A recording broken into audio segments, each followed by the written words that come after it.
नमस्कार किसान साथियों, आप भी एक एकड़ से भाई 3 से 4 लाख रुपए कमाना चाहते हो तो भाई सर्दियों में ना आप तरबूज की खेती करो। सर्दियों में आप अगेते तरबूज लगाते हो तो आपको भाई एक एकड़ से 3 से 4 लाख का मुनाफा देखने को मिलेगा। तो किसान साथियों, इस वीडियो में हम तरबूज की A to Z जानकारी के बारे में बताएंगे। आप वीडियो को पूरी देखना। मेरा नाम है राकेश यादव, आप सभी का स्वागत है हमारे यूट्यूब चैनल हमारे किसान खेती किसान में। तो किसान साथियों, तरबूज लगाने से पहले हमने सबसे पहले काम क्या करना है? आपको सबसे पहले काम करना है खेत की तैयारी। खेत की तैयारी में आप कौन कौन से रासायनिक खाद डालते हो, ऑर्गेनिक खाद कौन कौन सा डालना चाहिए। तो किसान साथियों, आपको एक एकड़ में 3 से 4 ट्रॉली अपने देसी खाद ले लेना। जो गोबर का खाद होता है ना, उसको सड़ा हुआ लेना है भाई। ताज़ा लोगे तो उसमें बहुत सारी समस्या देखने को मिलती है, तो सड़ा हुआ गोबर का खाद ले लेना है। अगर किसी किसान भाई के पास जैसे उस गोबर का खाद की सुविधा नहीं है तो भाई आप वर्मी कंपोस्ट भी ले सकते हो। 7 से 8 क्विंटल ले लो आप एक एकड़ में वर्मी कंपोस्ट। भाई अच्छी क्वालिटी का लेना, ये नहीं कि लोकल वोकल ले आओ। फिर भाई वर्मी कंपोस्ट लेने के बाद आपको लेना है एक एकड़ में 1 बैग DAP का, 1 बैग पोटास और भाई 5 किलो रिजेंट। ये हो गए रासायनिक खाद। हमने ऑर्गेनिक खाद भी ले लिया, रासायनिक खाद ले लिया। अब इनको बढ़िया इनको खेत में डाल के फिर ऊपर से बढ़िया जुताई करने के बाद बारी आती बेड की। बेड से बेड की दूरी कितनी होनी चाहिए, बेड की चौड़ाई कितनी होनी चाहिए। बेड की चौड़ाई आपको रखनी है भाई 1.5 से 2 फुट। बेड से बेड की दूरी रखनी है आपको 5 से 6 फीट। अब बात करते हैं ड्रिप की। आपको भाई ड्रिप सिस्टम लगाना है। अब कौन सी ड्रिप ले जो कि भाई बढ़िया क्वालिटी की आती है। ड्रिप लेनी है आपको 16 mm की 1 फीट वाली, जो कि भाई 4 लीटर पानी 1 घंटे में निकालती है ना, वो लेनी है। ड्रिप लेने के बाद अब बात आती है मल्चिंग पेपर की। कौन सा बेस्ट क्वालिटी का मल्चिंग पेपर ले जिससे पौधे की जड़ों को कोई दिक्कत ना हो, कोई ऐसी कोई समस्या देखने को ना मिले। मल्चिंग पेपर लेना है आपको भाई 25 माइक्रोन वाला। भाई अगर आप हल्का लोगे ना तो उससे क्या है, जो अपना पौधे की जो जड़ विकास में ना बहुत सारी समस्या देखने को मिलेगी।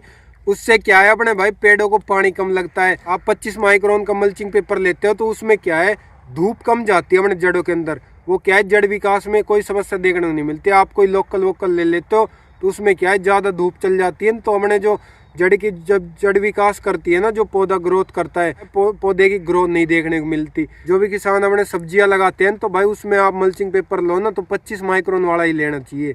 बेड भी हो गया, ड्रिप सिस्टम भी हो गया, हमने मल्चिंग पेपर हो गया।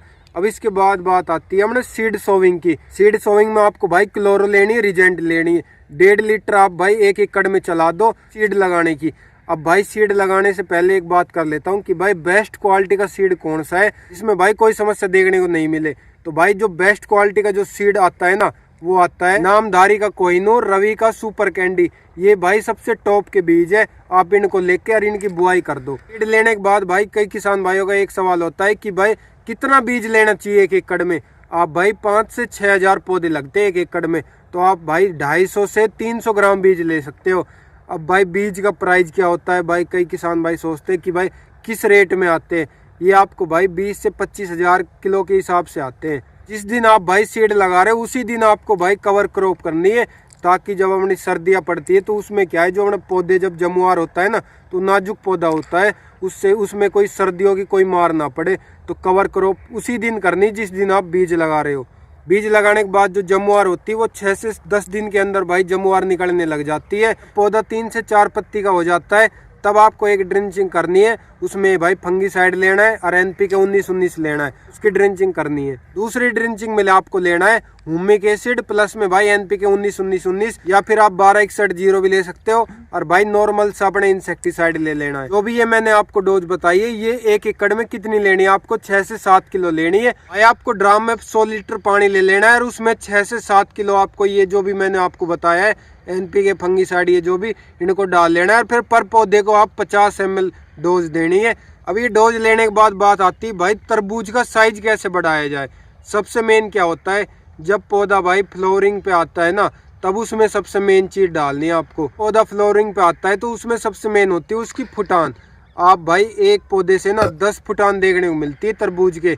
बढ़िया खाद डालोगे ना, बढ़िया बढ़िया उसमें डोज दोगे तो जितनी ज़्यादा फुटान देखने को मिलेगी उतनी ज़्यादा फ्लोरिंग देखने को मिलेगी। फ्लोरिंग के टाइम पे आपको डालना है 1261-0, 13-0-45, NPK 0-52-34 और उसके एक हफ्ते बाद 13-0-45 चला दो। फिर उसके बाद जब अपनी फ्रूट बनता है, जब फ्रूटिंग के टाइम आप भाई कैल्शियम नाइट्रेट डाल सकते हो। फ्रूटिंग के टाइम पे भाई आप डाल दो कैल्शियम नाइट्रेट प्लस में बोरोन। उससे क्या है जो हमारा तरबूज का जो साइज होगा वो मोटा होगा और भाई तरबूज फटेगा नहीं। कैल्शियम नाइट्रेट ये भाई फुलावट में काम आती है, जो बोरोन है वो अपने फ्रूट को फटने से बचाती है। भाई अब सबसे मेन बात कर लेते हैं, सभी के दिमाग में होगी कि भाई ये सभी चीजें तो हो गई, लेकिन जो हमारे तरबूज के अंदर जो मिठास आता है उसके लिए क्या डालना है। भाई जब तुड़ाई से पहले आपको 4 से 5 दिन पहले आपको डालना है 0050। उसमें क्या है अपने पोटास की मात्रा होती है, उसकी आपको ड्रिंचिंग करनी है। और आप भाई लास्ट में ना 2-3 दिन का गैप देख के और 2 बार कर सकते हो। उससे क्या है जो अपने तरबूज के अंदर ना मिठास आ जाएगा। फिर भाई अब बात कर लेते कि भाई ये सभी चीज़ें तो हो गई, लेकिन भाई अब बात नहीं हुई बीमारी के ऊपर। इसमें क्या क्या बीमारियां देखने को मिलती है। भाई इसमें ज़्यादा कुछ बीमारियां नहीं आती, बस 1 या 2 बीमारी आती है।